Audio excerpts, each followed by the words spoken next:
Okay. Hi, everyone, again. What I want to do is tell you about Python. So go to your favorite internet browser and type in Anaconda. Get the Anaconda distribution. So get rid of that. Anaconda.com. Yeah. You go here, sign in. Well, you have to create an account, right?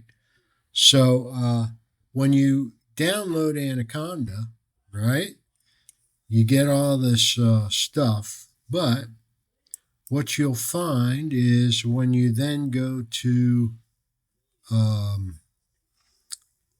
all your programs and you have Anaconda here, you will have a spider distribution.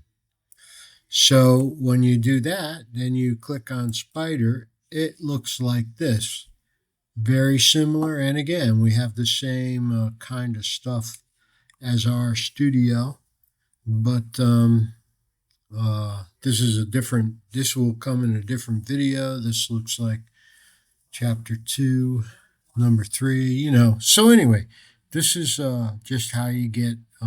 Now, I should also say there are any number of ways to use Python.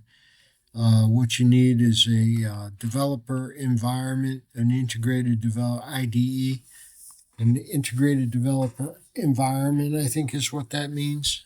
And um, yeah, so Anaconda and then Spider. That'll help you. All right. Thanks.